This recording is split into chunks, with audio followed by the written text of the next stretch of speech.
Assalamualaikum warahmatullahi wabarakatuh. Salam jumpa kawan-kawan. Perkenalkan, saya Hanifah Safitri dengan NPM 207554046. Program studi D4 Akuntansi Perpajakan 1B Politeknik Negeri Lampung. Hari ini kita akan belajar mata kuliah Pendidikan Agama Islam tentang akhlak, moral, dan etika. Selamat belajar. Yang pertama kita akan mempelajari tentang pengertian akhlak, moral, dan etika. 1. Pengertian akhlak. Akhlak adalah suatu sifat yang tertanam dalam diri manusia dan bisa bernilai baik atau bernilai buruk yang kedua-duanya memberi kesan secara langsung kepada kualitas individu dan masyarakat. 2. Pengertian moral. Moral adalah pengetahuan atau wawasan yang menyangkut budi pekerti manusia yang beradab. Moralisasi yaitu uraian tentang pandangan dan ajaran tentang perbuatan serta kelakuan yang baik.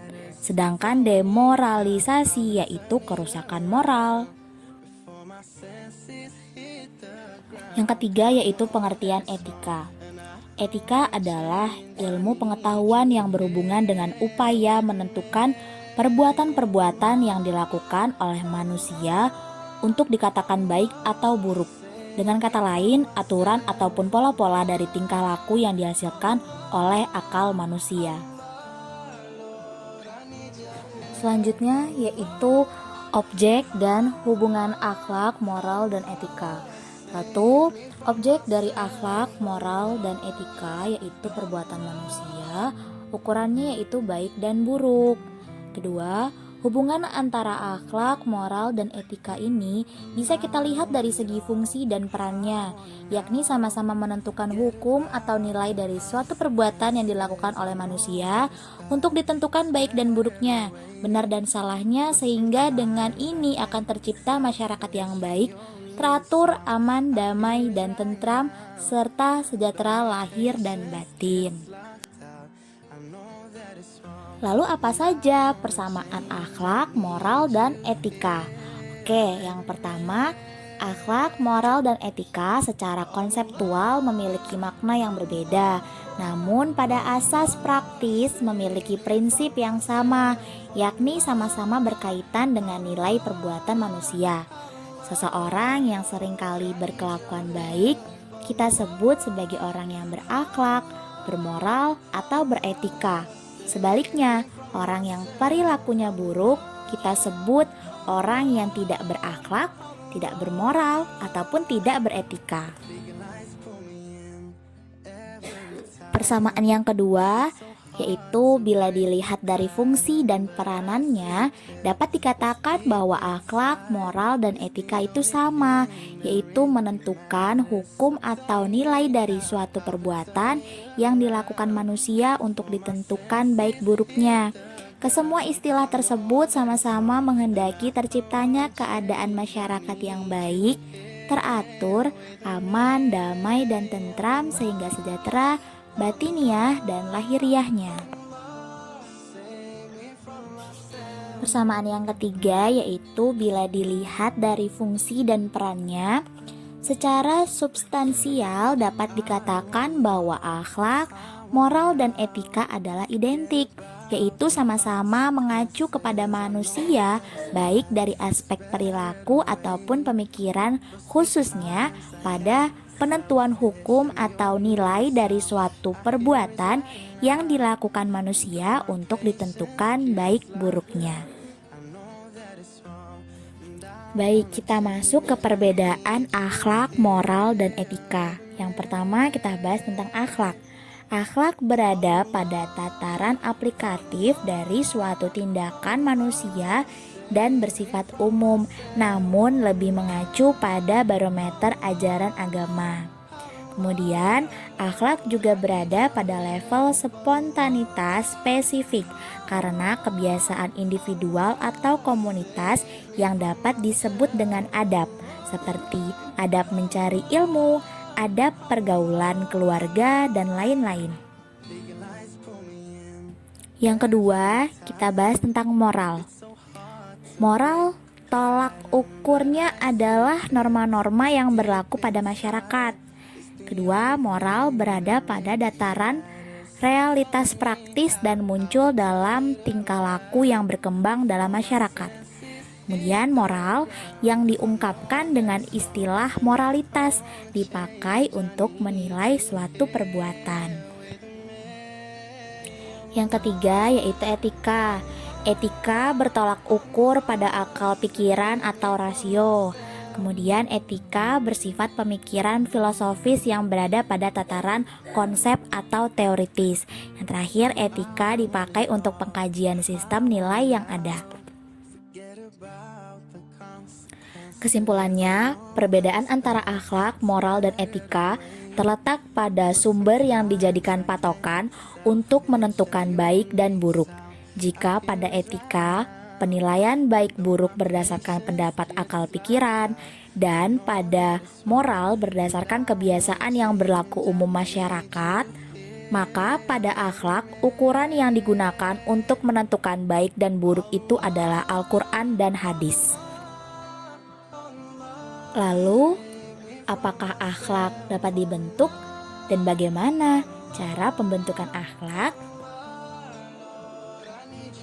Apakah akhlak dapat dibentuk? Ada dua jawaban dari para ahli. Yang pertama, akhlak tidak perlu dibentuk, dan yang kedua, akhlak dapat dibentuk. Mengapa jawaban para ahli ada dua ya? Kita bahas satu-satu. Yang pertama, akhlak tidak perlu dibentuk. Menurut sebagian ahli, akhlak tidak perlu dibentuk karena akhlak adalah insting atau garizah yang dibawa sejak manusia lahir. Bagi golongan ini, bahwa masalah akhlak adalah pembawaan dari manusia itu sendiri, yaitu kecenderungan pada kebaikan atau fitrah yang ada dalam diri manusia, dan dapat juga berupa kata hati atau intuisi yang selalu cenderung pada kebenaran. Dengan pandangan seperti itu, maka akhlak akan tumbuh dengan sendirinya, walaupun tanpa dibentuk atau diusahakan. Kelompok ini menduga lebih lanjut bahwa akhlak adalah gambaran batin sebagaimana terpantul dalam perbuatan lahir. Perbuatan lahir ini tidak akan sanggup mengubah perbuatan batin. Kita bahas yang kedua tentang pendapat para ahli tentang akhlak bisa dibentuk. Bagaimana caranya? Yang pertama, melalui cara pembiasaan yang dilakukan sejak kecil dan berlangsung secara terus-menerus atau kontinu. Imam Al-Ghazali pernah mengatakan, kepribadian atau budi pekerti manusia itu pada dasarnya dapat menerima segala usaha pembentukan melalui pembiasaan. Pada tahap-tahap tertentu atau awal, pembiasaan untuk melahirkan perbuatan baik-baik saja dimulai dengan cara paksaan yang lama-kelamaan tidak lagi terasa sebagai suatu paksaan. Yang kedua, melalui keteladanan. Akhlak yang baik tidak cukup pembentukannya hanya dilakukan melalui pelajaran, instruksi, dan larangan. Menanamkan akhlak yang baik memerlukan waktu yang cukup panjang dan pendekatan yang lestari. Pembinaan akhlak yang baik tidak akan sukses, melainkan jika disertai dengan keteladanan atau contoh nyata. Yang ketiga yaitu menganggap diri ini banyak kekurangannya daripada kelebihannya. Introspeksi atau muhasabah terhadap diri sendiri memang sangat dianjurkan. Dari situ seseorang akan mendapatkan kesimpulan bahwa dirinya masih banyak kekurangannya dan sekaligus mau berupaya untuk mengatasinya, termasuk kekurangan diri terhadap akhlak yang mulia. Yang keempat yaitu menggunakan cara integrated. Pembinaan akhlak haruslah terintegrasi dengan ajaran Islam lainnya, misal terintegrasi dengan rukun Islam ataupun rukun iman. Yang kelima yaitu pembinaan juga hendaknya memperhatikan kejiwaan seseorang.